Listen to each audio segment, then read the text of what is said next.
Еден од нашите најпознати продуценти, Јован Јованов, веќе неколку години живее во Канада. Овие денови е во Скопје и мое друштво во Репортер. Јован, здраво! Здраво, како си? Добро, Благодарам на фала ти. поканата, баш ми изненади. И драго ми е што ја прифати поканата и што овие денови додека си во Македонија успеавме да искористиме да...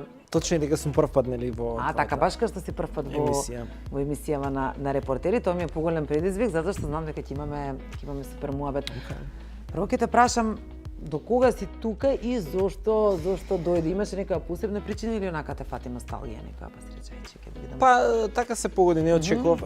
Последен пат бев 2019. Така. Летно време обично доаѓам, ми беше супер и си реков 2020 100% ќе дојдам, но пандемијава и отиде на 2,5 години.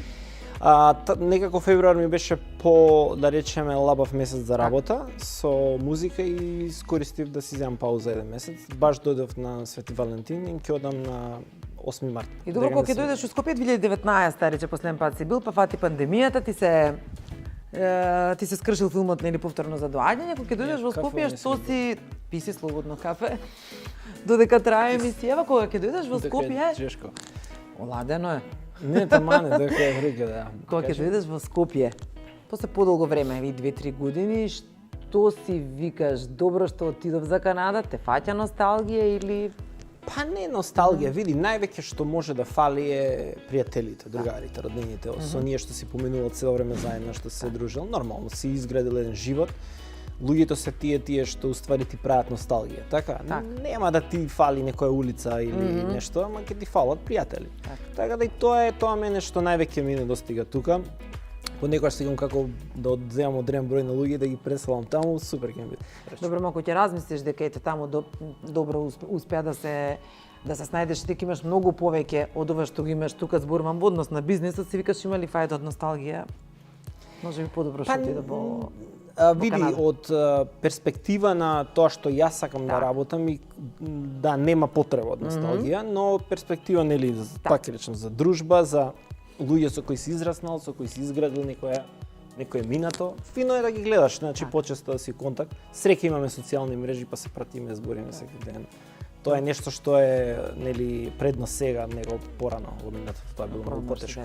Добро, кога го спомна минатото, во кое мало ствари живееш кога живееше во Скопје? Да, во Радишани сум цел живот, скоро, иако сум роден во Тафталиџе, во Радишани живеам скоро цел живот. А прво, знаеш што приметувам кога идам во Македонија? Прво ме нервира мануелниот мењач на автомобилите. Ја не знам зашто уште одека не возиме сите на автомат. Тоа таква глупост што возиме, тоа највише ме нервира. Второ ме нервираат сите семафори, многу кратко трајат и не можеш да ги видиш. Значи кога седиш на семафор треба да гледаш или горе, а во Канада и Америка се карши раскрсница, значи кога гледаш испред тебе, значи не мора да вака да чекам. Све обратно. Дури автобуските се обратно. У Канада стаклото е испред, за да колите не те испрскаат и не ти дуваат гасови, ако ќе дојде автобусот си кружиш од страна да си излезеш. Кај нас се позади, ти го штитат грбот. Не знам зашто. И така, многу работи се обратни. Добро, кажи еве друго што има во Канада, нема тука чисто како ете ти кажа што прво нешто. Може ќе не натераш и ние што не. Што прво приметувам, кога дојам од аеродrom, прво ме нервира мењачот, второ ме нервира семафорите, кратко траат и не можеш да ги видиш. И бандерите многу слабо светат, како жижици ми се. Таму блешти бело. Тоа е Скопје. Добро, каде одиш, на кое место, на пример, кога ќе дојдеш во Скопје, со кој од твоите пријатели првично се гледаш, зборувам сега со овие кои што ги знаеме, нели врзани за музиката, и дали седнуваш на некое омилено место? Дали уште постои твоето омилено место? Па еве имам, не знам, можам да спомнам Интермецо. Порано Столе го држеше Чао, бевме таму, па онда, така да таму ќе видам некои од мои генерации. Некои луѓе што сум излагал пред 10-15 години, пак доаѓаат таму што е добро и знаеш, буквално кога идеш таму ќе се поздравам со 100 луѓе кои да вчера сум бил. Зошто отиде во Канада? Кога реши да заминеш од? Види, мојата желба од дете била секогаш да живеам во Лос Анџелес и да во Холивуд и таму да се занимавам нели со музика. И се уште на тоа работам. Јас студирав таму за саунд инженер во 2014. Но Америка е малце потешка за аплицирање да добиеш иселеничка виза. Имав ја студентска и Америка има една програма со лотарија. Так. Што мислам дека е тоа малце нефери глупост. Мислам, треба повеќе да има луѓето да си имаат начин како да аплицираат и ако си успешен во некоја бранша во твојата држава да дадат шанса да одиш таму, како што дават исто канаѓаните. Значи јас аплицирав како екстраординери, како успешен автор со награди, со позадина и они видоа и за 4 месеци добив вселеничка за Канада. Добри, со лотаријава шашаво, ама функционира. Шашаво, нема потреба лотарија. Мислам, нека направат некои си критериуми на луѓе од различни професии да аплицираат. И за некако најблиску до Америка ми беше Канада. Добро, да. Не помнам. Да, така да во Торонто сум, таму живеам веќе. Ама прето у Холивуд отиде, така беше? Да, таму бев на студирање, да, за саунд инженер, имав студентска виза, ама и селеничка да добив у Канада, нели, затоа заминав за Канада. И кога дојде првиот ден, и кога застана на улици, што си викаш сега, чеки, како ќе се снајдам, можам ли да успеам тука?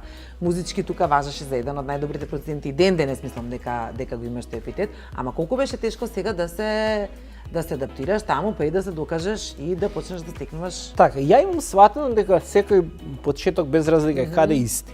Така. Значи, дали ќе се преселам ја во Белград, па ќе почнам од нула или ќе се преселам во Торонто, ќе почнам од исто е. Ја никош не сум се прашал дали ќе се снајдам. Тоа било of course. Верувам во собствениот. Да, него работата до кој ниво ќе дојдеш. Тоа би било проблемот. Не е нешто, има кај нас многу успешни млади што се оцелили и работат у добри компании за Google и за сите. И така да не е тоа проблем, само работата до каде ќе стигнеш. Тоа ми било малце што ме плашело. Високи критериумите, значи од тоа да се снајдам. Тоа е она што ќе те прави среќен. Секој ние си имаме свое ниво кај и своја цел каде би се гледаме самите себе си еден ден да се видиме, така? Значи тоа е она што иначе за да работиш колку да преживееш, тоа е нешто мислам дека секој би се снашал, мислам нема потреба тоа. И добро, почна да сработуваш со музички имиња. Добро. До толку што веќе беше номиниран за, односно освои 3 награди за саундтрак. Музика, така, за саундтрак. За саундтрак филм кој што се занимаваше беше тоа темата. Тоа е песна за филм. Песна за филм, да, кој што темата беше претпоставувам за некоја девојка што со клизање, да, тоа е канадски филм, значи канадски филм се работи на база на вистинска приказна за една што лизга девојка што има на најстари години, има на 31 година, има добиено олимписки, вако не знам која година се беше.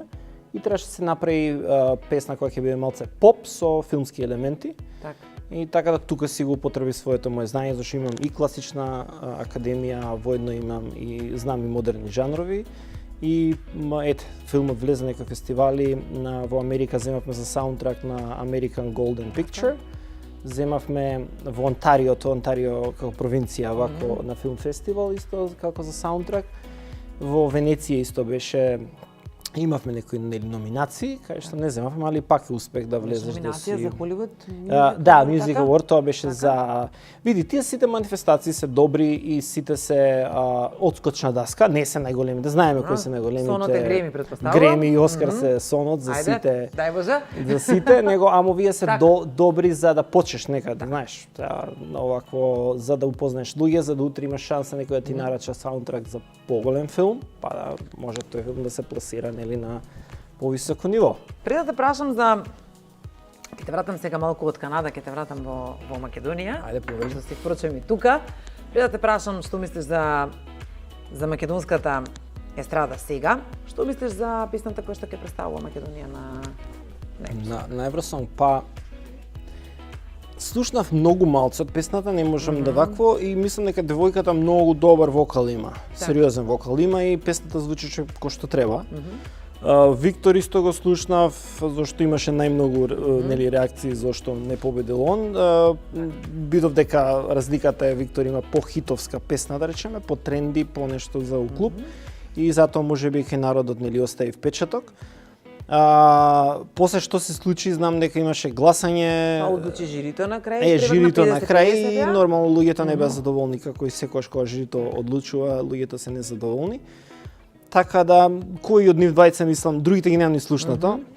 Може има и други добри песни, ама кој од нив двајца да победеше ќе беше, мислам, сите беа мислам и двете песни беа добри, звучеа добро, така да. Интересно е тоа што оваа година се некако беа имиња кои што помалку кои што луѓето не ги познаваат тие музичари. Се почесто и на фестивалите, искрено јас не знам на Макфест кој победи оваа година, значи се помалку се настапуваат звучни имиња на фестивалите. Сега целата индустрија во светот е смената и во Македонија. Не е работата звучни. И сега има звучни имиња, ама тие имиња не може да бидат на тоа ниво популарни. Так. Зашто више телевизијата не е пресуден медиум за сите да го знаеме. Луѓето не гледаат толку, не се фокусираат. Јас кога сум бил во Магија, ние кога отидовме у 2 телевизии, мене сите на улица ме познаваа. Така, од најмлад до најстар. Знаеле Јован Јованов кој е. Така, кој што знаат Владенски кој е. Веќе во светот, ако видиш која нова звезда ја знаеш од последните 5 години појавена. Не знаеш. Сите што ги знаеш со времето од пред 10 години минимум. Како што е задња генерација, да речеме Џастин Бибер појавен, Ариана Гранде, Селена Гомес, Деми Ловато, тие се некои од пред 10-5 години, кој Дрейк и така натаму. Значи сите оние што ги памтиш од светската естрада се од 2005-та. Музиката порано било избор на медиумите и на рекорд лейбелот, значи на продукцијата. Пласираат некој, прават хит, ја прават Бритни Спирс и сите ние у светот ја знаеме. Сега не е така, сега е избор на секој индивидуалец. Ти си имаш одредена музика што си ја пребаруваш на YouTube или на YouTube или ја пребаруваш на Spotify или на Apple, без разлика каде. И ти само за тебе тие се звезди. Так. Разбираш? И ние да имаме сега многу популарни, ние имаме многу популарни имиња од македонска естрада, ама ги знае одредена генерација и одреден тип на луѓе што сакаат таква музика. Ама сите од 7 до 77 не ги знаат. И затоа мислиме дека тие имиња не се познати зашто ги нема фестивал. Тие се. Еве, например, некои Два Бона многу не ги знае, ама Два Бона има толкав голем успех направен што никој нема направено после Тоше. Точно. Они кога вадат песна и кога вадеа песна беа у Хрватска трето на трендинг. Тоа е многу голем успех. Тоа не се десило од времето на Тоше. Они имаа за една година 77 милиони прегледи на YouTube. Разбираш? А кај нас не добија ни награда на Бубамара, веќе ја спомнаме манифестација, дека некои си нови. Зашто? Зашто можеби тој што организира не у тој стил на музика, поја нема што се дешава. Сладкар ли е првата YouTube звезда кај нас во Македонија позади која што стоиш ти?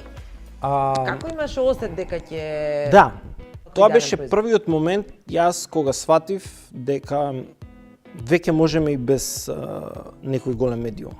Тие се добродојни телевизиите, него 2008 година јас сватив дека треба да се работи поише, да имаш вјус на YouTube или што беше тоа, немаш тоаш ништо од овие стриминг платформи, него било што.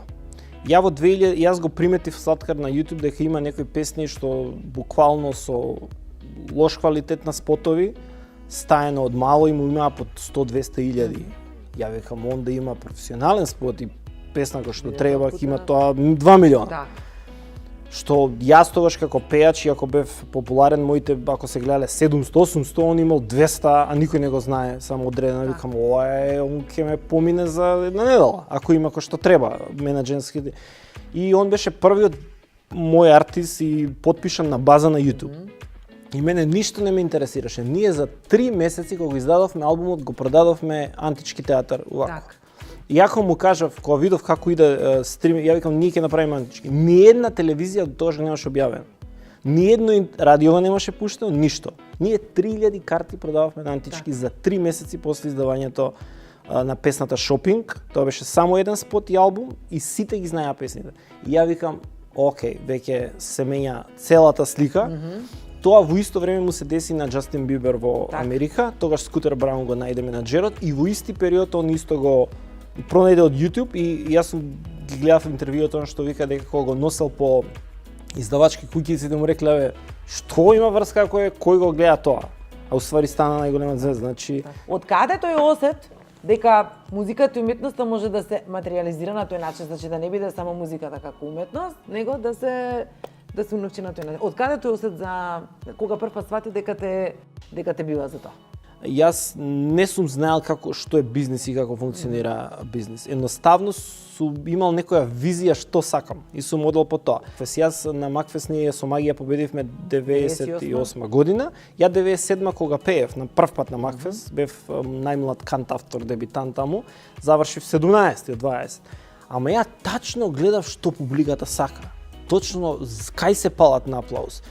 Што треба да им се направи. Следната година ја донесов одлука дека јас на таа сцена ќе бидам најдобар. Не значи дека јас ќе победам. Не значи дека ќе земам ни една награда, него јас ќе направам нешто што сите ќе се воодушеват. И ја работев на тоа цела година. Дур составив и група, правевме сценски настави, све. И на крај испадна да победиме. Тоа беше како бонус. Така да јас од секогаш на фестивал сум модел да се покажам дека јас можам најдобро да го направам тоа. Не сум модел да учествувам. Кој да учествува, секогаш учествува, никош не земал награда. Разбираш, кој оди, па ја дов само тука да се појавам, па само и ќе се појавиш. Разбираш? Значи, можеш да имаш некоја цел, план и да одиш така. И така се деси. А јас помнам Магија сега, јас па секогаш ги сакам тие муабети, некои ретро муабети, се вратиш на времето така. 98 година се појавивте со Магија на Макфест. Убаво рече, не отидов само да учествувам, туку отидов да бидам и најдобар. Како почна приказната, како го формиравте прво бендот? Значи, чија идеја беше, ај сега ние музичко средно бевте тогаш уште? Да. Како се решивте, ајде ние да формираме бенд? Па не да решиме, јас и Дамјан ја започнавме цела работа. Дамјан Лазаров, се слушате, Дамјан Лазаров, слушаме се, видовме на кафе пред Денонела. Јас, ете и тоа, кога дојде во средно музичко, значи во 96-7 година беше период каде што сите во музичко правеа бендови. Гараж бенд, па рокери, па сите, и јас така и почнав. Али мене тоа не ме правеше среќен. Ти сакаш и да играш пред Ја викам, јас сакам, не сакам викам у гаража, не сакам у кафеч, јас сакам голема сцена со многу танчери, светла, вака, така. Сакам да сум главен. И они мислеа дека сум малце дечко отиден со памет. Уметноста бара малку лудост, да се разбереме. Да, бара малку лудост. Види, никогаш не знаеш како ќе го направиш тоа, се додека не го направиш, разбираш. Така да ја не знаев како ќе го направам тоа. Него едноставно сакам да го направам. Ја след светската естрада реков, тоа е она што сакам. Доста ми е јас со гитара ли ќе свирам, со синтесајзер ќе ја свирам вака и викам, аман, знаеш. И со Дамјан зборев, Дамјан беше исто со исти идеи, исто да рече, и после тоа баравме уште 2 члена, Зоки и Дони дојдоа и ја направивме групата.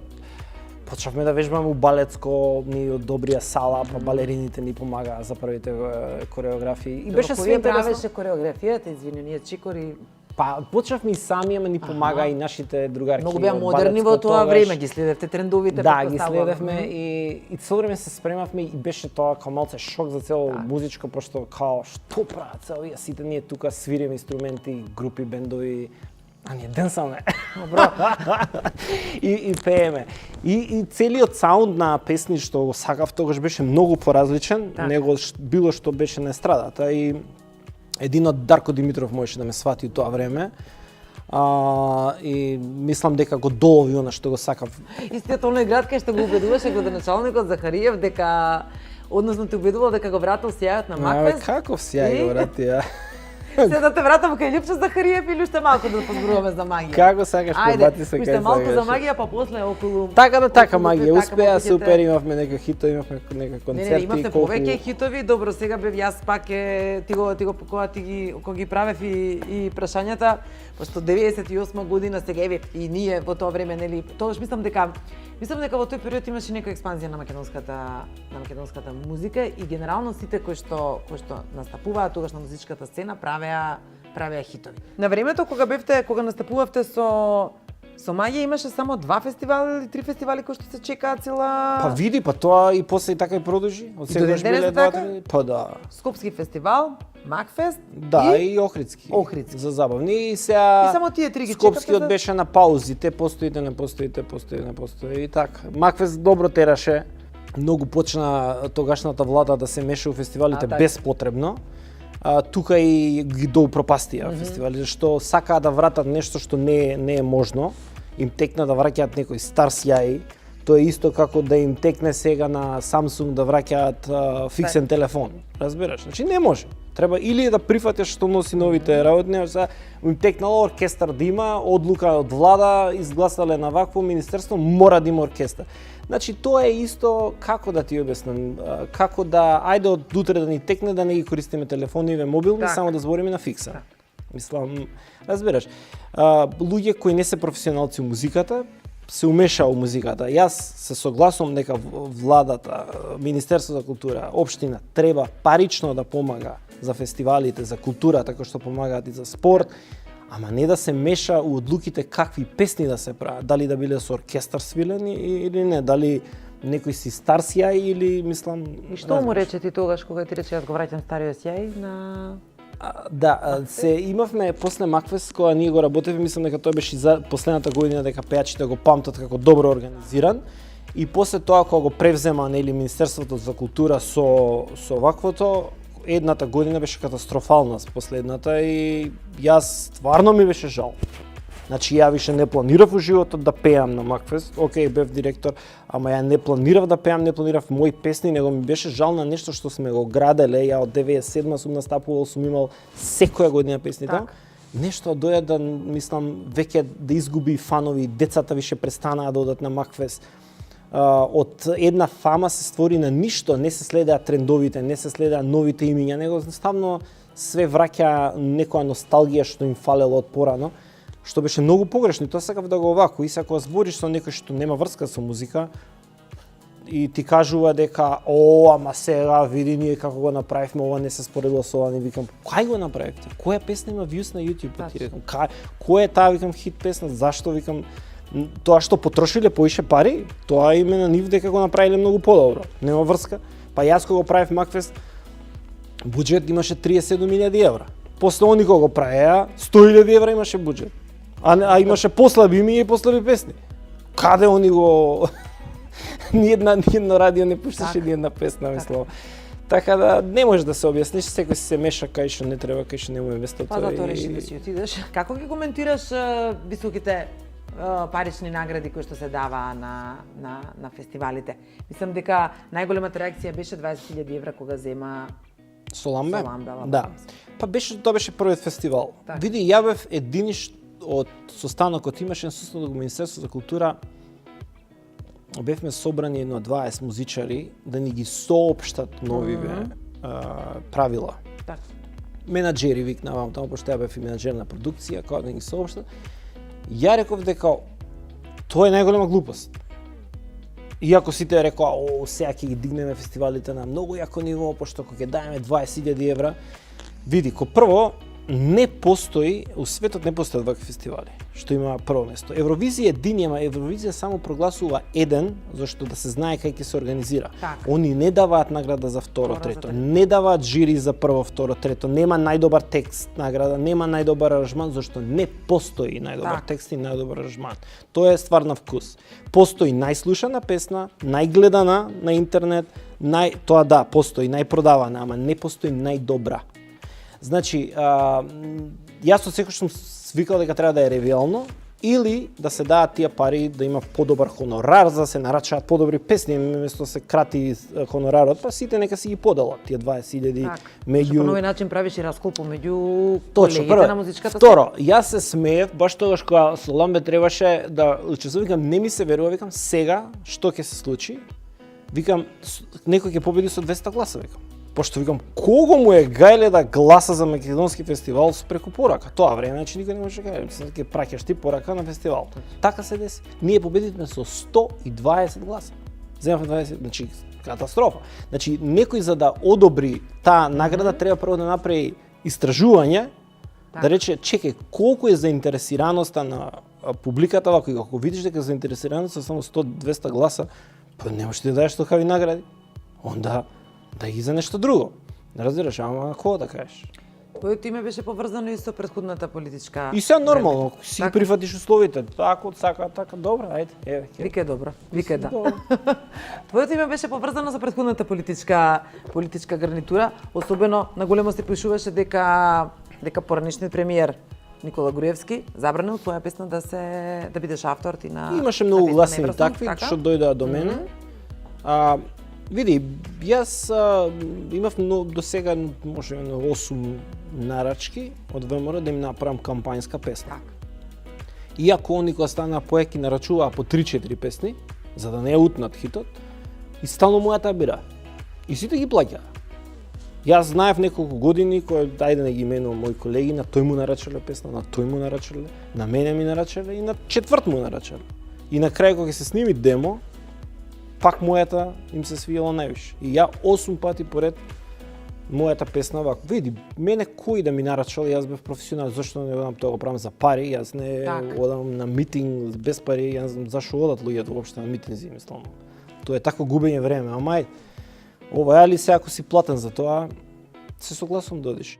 И пошто многу ме поврзуваа тогаш, поготоа еден телевизија, они беа против таа влада и онда и мене ми бев на тапет дека све мене ми поврзуваа и тоа веројатно сметаше.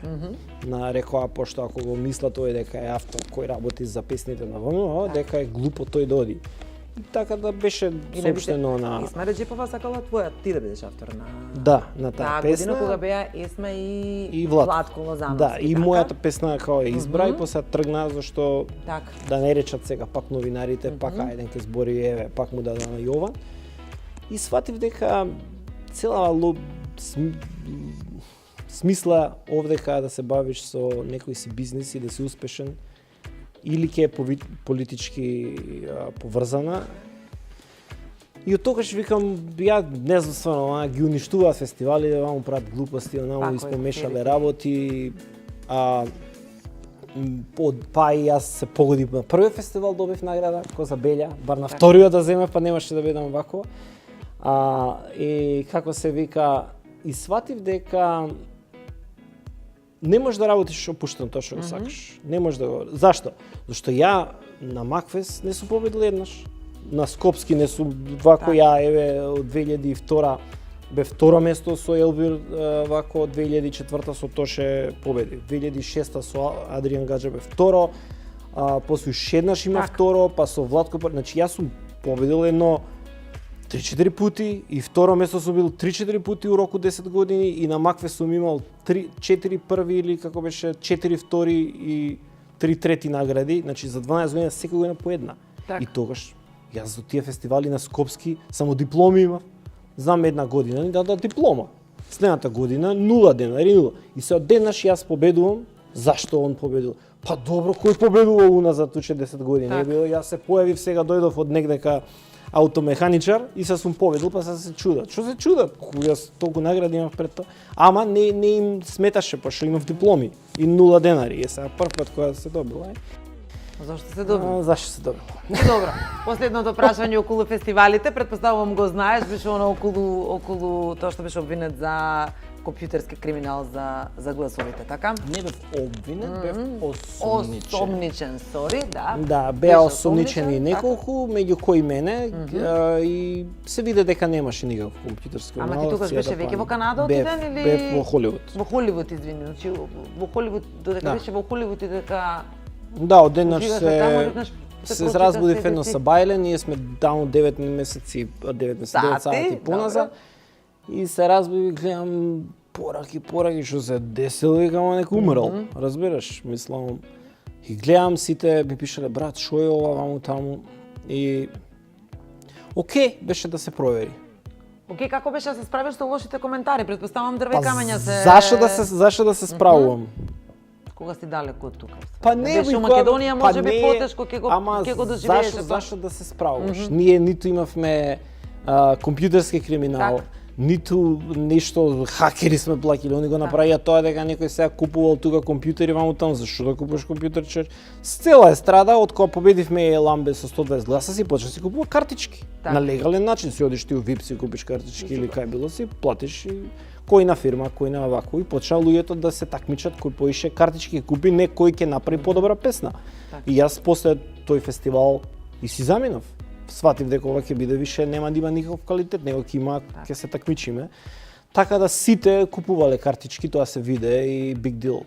Значи тоа било све легално, не било. Они мислеле, имале дојава дека некој нешто со некоја фирма таму што следала гласови, па направиле компјутерски криминал, па имале погрешни дојави и нормално да проверат. Проверија, видоа дека само најдоа картички кои се легално со фискал накупени од така и легално лиценцирани на луѓе со лични карти, со матични броеви и заврши тоа. Кога отиде во Канада, веќе беше оженет, отиде со сопругата и керката таму тука се роди или керка ми е родена 2012, тука на 3 години замина таму. Така. Ете, минатото лето дојде тука кај мајка ми седеше месец дена и нешто и многу бо си помина и сад чека да дојде лето пак да дојде тука, пошто некако поголема е дружбата овдека на децата, јас се разбирам неа. Таму е малце покомплицирано, ако треба да се игра со некој, треба да се слушнам со родителите, па да договориме ден, колку сат. Тука е малце по ќе излезеш во мало и неа тоа и беше као воодушевување дека може со другарки да трча да таму да се занимава во мало и многу ба си помина минатото лето, така да веројатно пак ја пратиме на одмор тука да. Што наследила од тебе? Дали има покажува интерес за музика? Не знам дали ќе се занимава со музика, не можам да кажам. Многу е карактерна и е захтевна и тешка. Не мислам дека нешто би сугерирал, веројатно ќе е секогаш нејзина одлука, што ќе го почитувам јас така. Тоа е најдобро е на децата кога им даваш врзани раце, они да си донесат одлука каква сакаат. И а не ти да одлучиш за нив, ќе ја правам тоа или ќе ја дам таму или се мешаат мајки, татковци, керка ми ќе пее таква песна, тоа се мислам ништо тоа не успеало никош. Детето треба да си знае најдобро што сака само. И оно да си донесе одлука. Ако донесе ќе му помогне и во животот. После ќе знае да пресече, ќе знае да донесе што сака, што не ќе. Ако секогаш е од мама и тато, онда ќе има проблем. Строги родители сте или? Па не сум строг. Јас со керка. Пред емисија кога дојде рече чека си ја поднаместам косава, разлетана ми, знаеш ама добро ти се држи. Знаеше да објавиш на Инстаграм по некоја фотографија кај што ставаш ботокс, нормално е таму, например, кај нас мажите многу не зборат за третмани за раззабавување. За жените не зборувам, веќе тоа е. Види, нема нормално и ненормално. Има нешто што сакаш да го направиш и не кеш. Нешто што те прави среќен и што не те прави среќен. Ставаш ботокс? Ставам како треба. И тоа те прави среќен? Ако ме прави среќен, да ја нема да се брчкам одека ќе ставам пак. Со брчките. Да, така да многу целото. Така да не да, тие предрасуди више загинаа кај мене. И многу ми е криво што јас од тука растен, сите ни имаме она муабето вештаче речи комшија. Се правиме што ќе речат другите, што ќе не правиме тоа што не прави среќен. И затоа многу луѓе се несреќни, разбираш? Така да предрасуди немам, ако нешто мислам дека е добро да го направам, ќе го направам. Тоа сакав да те прашам сега, што таму ти фали, а што го има тука? Да не биде само идеална Канада? Не е идеална. Канада не е земја како порано дека ќе одиш и ќе си имаш една фина плата и со таа плата ќе си купиш куќа и ќе си имаш фин живот таму смирен. Не. Канада е далеко од тоа. Значи, Канада ако планираш да се селиш и да работиш на плата, не се сели. Так. Ако планираш да развиеш бизнис и да заработиш многу пари, оди. Зашто тогаш ќе го имаш сличен живот како Скопје. Ти скачаш кога сакаш, у какви ресторани, ќе пиеш кафе кога сакаш. Ти благодарам што беше гостин во студиото на Репортерите. Благодарам на обавиот разговор.